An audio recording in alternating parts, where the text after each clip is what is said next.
സഹോസ്, ഇന്ന് സെപ്റ്റംബർ മാസം 23-ാം തീയതി. നിങ്ങളോട് ഞാൻ സംസാരിക്കുന്ന സമയം ഏകദേശം 9:45 കഴിഞ്ഞു രാത്രി. ഇന്ന് ജീവിതത്തിൽ നടന്ന ഒരു സംഭവം നിങ്ങളോട് ഷെയർ ചെയ്യുകയാണ്. ഇന്നലെ വൈകുന്നേരത്തോടുകൂടെയാണ് ഞാൻ അറിയുന്നത്. ഞങ്ങളുടെ പരിചയമുള്ള ഞങ്ങൾ റീജൻസിയുടെ സമയത്ത് ഞങ്ങൾ ഒരുമിച്ച് ഒരു ഇടവകയുടെ കീഴിൽ നമ്മൾ താമസിക്കണം. അങ്ങനെ ഞങ്ങൾ തിരഞ്ഞെടുത്ത് ഞങ്ങൾക്ക് കിട്ടിയ സ്ഥലം ചെമ്മണ്ട എന്ന് പറയുന്ന ഇരിഞ്ഞാലക്കുട രൂപതയുടെ ഒരു ഇടവകയാണ്. ആ ഇടവകയുടെ വികാരിയായിരുന്നു ബെന്നി ചെറുത്തുറച്ചൻ. അച്ഛൻ്റെ മരണത്തിൻ്റെ വാർത്തയാണ് ഇന്നലെ കേട്ടത്. അപ്പോൾ തന്നെ മനസ്സിൽ തീരുമാനിച്ചു, എങ്ങനെയെങ്കിലും പോകണം, അച്ഛനെ കാണണം. അവസാനം അച്ഛനെ യാത്രയാകുന്ന സമയത്ത് എത്തണം. കാരണം മറ്റൊന്നുമല്ല, ആ റീജൻസിയുടെ സമയത്ത് 2019 ആ വർഷം ചെമ്മണ്ടയിൽ താമസിക്കുന്ന സമയത്ത് ഇദ്ദേഹം വികാരിയാണ് ഞങ്ങളുടെ. കുറേ നല്ല കാര്യങ്ങൾ അദ്ദേഹത്തിൽ നിന്ന് നമ്മൾ അടുത്ത് ജീവിക്കുമ്പോൾ മനസ്സിലാക്കിയിട്ടുണ്ട്. പള്ളിയുടെ അടുത്ത് തന്നെ ഒരു ചെറിയൊരു വീട് വാടകയ്ക്ക് എടുത്ത് അവിടെയാണ് നമ്മൾ താമസിച്ചുകൊണ്ടിരുന്നത്. ഞങ്ങൾ 10 പ്രദേശം ഉണ്ടായിരുന്നു. അപ്പം ഞങ്ങളവിടെ താമസിക്കുന്നു, കുർബാനയ്ക്ക് പോകും, പള്ളിയിൽ സഹായിക്കും, അച്ഛൻ ഞങ്ങളുടെ കൂടെ വരും. എവിടെയെങ്കിലുമൊക്കെ ചില ആഘോഷങ്ങളൊക്കെ ഉണ്ട്, അച്ഛൻ ഞങ്ങളെ കൊണ്ടുപോകും. അങ്ങനെ ഏറ്റവും സൗഹാർദ്ദപരമായ സമയമാണ്. ഏറ്റവും എനിക്ക് പ്രത്യേകമായിട്ട് തോന്നിയത്, അച്ഛൻ ഈ സമ്മാനങ്ങൾ കൊടുക്കാൻ വലിയ താല്പര്യമുള്ള ആളായിട്ട് തോന്നിയിട്ടുണ്ട്. ഈ എന്തെങ്കിലുമൊക്കെ മത്സരം വെക്കും, കുട്ടികൾക്ക് സമ്മാനം കൊടുക്കും. അപ്പോൾ മനസ്സിലാക്കിയത് ഇതാണ്, അദ്ദേഹത്തിൻ്റെ പൗരോഹിത്യ ജീവിതം. ഈശോ പൗരോഹിത്യം നൽകി, ആ നൽകിയതെല്ലാം കൊടുത്ത് മറ്റുള്ളവർക്ക് കൊടുക്കുന്നൊരു മനുഷ്യൻ. ഞങ്ങൾക്ക് ഇങ്ങനെ ഞങ്ങളെയും സ്നേഹിച്ചിട്ടുണ്ട്, ഞങ്ങളുടെ കാര്യങ്ങൾ ഉത്തരവാദിത്തോടെ നോക്കിയിട്ടുണ്ട്. പിന്നെ ഇങ്ങോട്ട് തിരിച്ചു പോകുന്ന സമയത്ത് അവിടെ നിന്ന് പോകുന്നു. പിന്നെ അദ്ദേഹം നമുക്ക് കോട്ടയത്ത് പഠിക്കുന്നു. അദ്ദേഹമായിട്ട് വലിയ കോണ്ടാക്ട്സ് ഒന്നുമില്ല. അതുകൊണ്ട് ഞാൻ ഇന്നലെ മനസ്സിൽ തീരുമാനിച്ചു, എന്തായാലും പോകണം. അവിടെ ഞങ്ങൾ ചെന്നു. ഈ അടക്കെല്ലാം കഴിഞ്ഞിട്ട് ഞാൻ തിരിച്ച് പോരുന്നതിന് മുമ്പ് ആ ദേവാലയത്തിൽ കയറി. അച്ഛൻ ആ ദേവാലയത്തിൽ ഞങ്ങൾ കൊണ്ടുവന്നിട്ടുണ്ട്. അച്ഛൻ്റെ ആ വീട്ടിലെ ഇത് നോർത്ത് ചാലക്കുടി ഇടവകയാണ്. അപ്പം അച്ഛൻ ഞങ്ങളെ അവിടെ കൊണ്ടുവന്നിട്ടുണ്ടായിരുന്നു.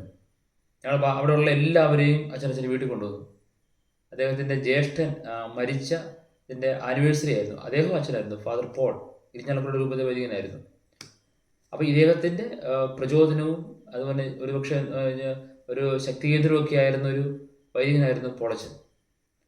അപ്പോൾ അദ്ദേഹത്തിൻ്റെ ആനിവേഴ്സറിയുടെ സമയത്ത് ഞങ്ങളെല്ലാവരും കൊണ്ടുവന്നു. ആ അൾത്താരയോട് ചേർത്ത് നിർത്തിയിട്ടുണ്ട് ആ മനുഷ്യൻ.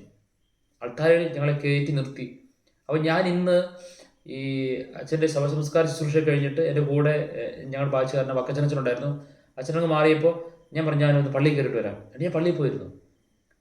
അന്ന് അച്ഛൻ അവിടെ വിശുദ്ധ കുർബാന അർപ്പിച്ചതെല്ലാം ഞാൻ ഓർക്കുന്നുണ്ട്. ഞങ്ങളെ എല്ലാവരെയും ആൾക്കാരോട്ട് കയറ്റി ഇരുത്തിയതും ഞങ്ങൾ ആക്കുലേറ്റ് ആയതും മനസ്സിലോട്ട് ചിന്ത വന്നു, ഇനി ഒരു വിശുദ്ധ കുർബാന അർപ്പിക്കാൻ അദ്ദേഹം ഈ ദേവാലയത്തിലില്ലല്ലോ. അത് വലിയൊരു വിടവായിട്ട് തോന്നി. അച്ഛനുള്ള സമയത്തൊന്നും നമ്മൾ അത്ര ഗൗരവത്തോടെ എടുത്തിട്ടില്ല. പക്ഷേ അച്ഛൻ്റെ അത് കഴിഞ്ഞിട്ട് നമ്മളങ്ങ് പോരുകയും ചെയ്തല്ലോ.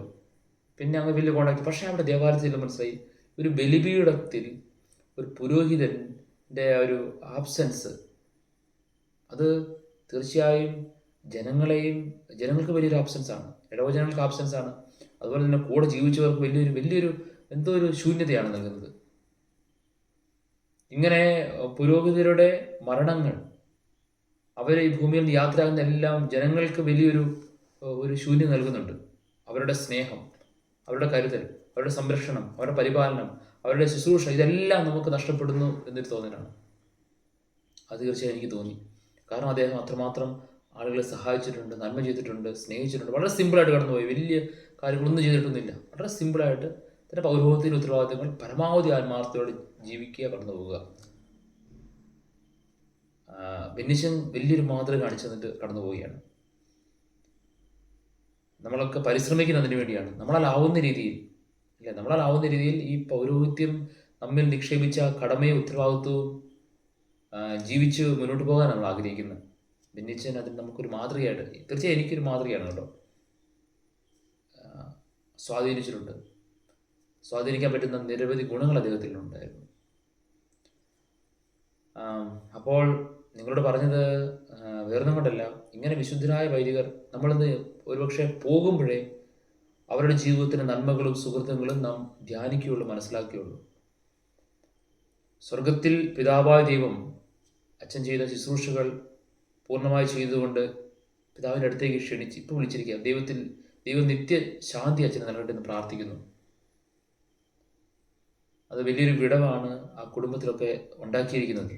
അച്ഛൻ എനിക്ക് മനസ്സിലാക്കിയിടത്തോളം പേരൻസൊക്കെ നേരത്തെ 2008 പിതാവ് മരിക്കുന്നു, അതിനുശേഷം മാതാവ് മരിക്കുന്നു, പിന്നെ 2 ചേട്ടന്മാർ മരിക്കുന്നു, വൈദികനടക്കം അങ്ങനെ 3 പേര് മരിക്കുന്നു. അപ്പോഴൊക്കെ അച്ഛൻ പിടിച്ചു നിന്നു. ദൈവം ശക്തി. ഇപ്പോൾ അച്ഛൻ ഞങ്ങൾ യാത്ര ചെയ്യുന്ന സമയത്ത് അച്ഛൻ ചെയ്ത എല്ലാ നന്മകളും നന്ദിയോടെ ഓർക്കുന്നു. ബെന്നിയച്ഛൻ നമ്മുടെ ഹൃദയത്തിൽ എന്നും ഉണ്ടാകും, പ്രത്യേകിച്ച് ഞങ്ങളുടെ ഹൃദയത്തിൽ എന്നും ഉണ്ടാകും. ഇപ്പം ഞങ്ങളുടെ ബാച്ചുകാർ ഇന്നലെ കുറച്ച് പേർക്ക് വരാൻ നോക്കി. അങ്ങനെ പലരും പ്രാർത്ഥന അറിയിച്ചു. ബെന്നിയച്ഛൻ നമ്മുടെ ഹൃദയങ്ങളിൽ ജീവിക്കുന്നുണ്ട്. അദ്ദേഹം നൽകിയ നല്ല പാഠങ്ങൾ, അദ്ദേഹം നമ്മുടെ കൂടെ ഇല്ലെങ്കിലും ആ പാഠങ്ങളും ആ ചൈതന്യവും ആ പ്രോത്സാഹനമൊക്കെ എപ്പോഴും മനസ്സിലുണ്ട്. അപ്പോൾ ദൈവം അദ്ദേഹത്തെ അനുഗ്രഹിക്കട്ടെ. അദ്ദേഹത്തിൽ നിന്ന് നന്മ സ്വീകരിച്ച, അദ്ദേഹത്തിൽ നിന്ന് ദൈവസ്നേഹം അനുഭവിച്ച, അദ്ദേഹത്തിൽ നിന്ന് കൂതാശകൾ സ്വീകരിച്ച സ്നേഹമുള്ള പ്രിയജനമേ, നമ്മളെല്ലാവരും അച്ഛന് വേണ്ടി പ്രാർത്ഥിക്കണം. അതുപോലെ തന്നെ സ്വർഗത്തിലിരുന്ന് അച്ഛൻ നമുക്ക് വേണ്ടി പ്രാർത്ഥിക്കുന്നുണ്ട്. പുരോഹിതരുടെ മരണങ്ങൾ അത് നമുക്ക് വലിയൊരു നഷ്ടമാണ്. പക്ഷേ സ്വർഗത്തിൽ വലിയ സന്തോഷത്തെ ദിവസമാണ്. ഈശോ ഏൽപ്പിച്ച ഉത്തരവാദിത്വം ചെയ്തിട്ട് ഈശോ തിരിച്ചു വിളിക്കുന്ന സമയമാണല്ലോ. അതുകൊണ്ട് പുരോഹിതർക്ക് വേണ്ടി പ്രാർത്ഥിക്കണം, പുരോഹിതരെ സ്നേഹിക്കണം, പുരോഹിതർ പറയുന്നത് അനുസരിക്കണം, അവരുടെ ശുശ്രൂഷകളിൽ അവരെ സഹായിക്കാം. അപ്പോൾ എല്ലാവർക്കും ഗുഡ് നൈറ്റ്. ദൈവം നിങ്ങളെ അനുഗ്രഹിക്കട്ടെ. God bless you.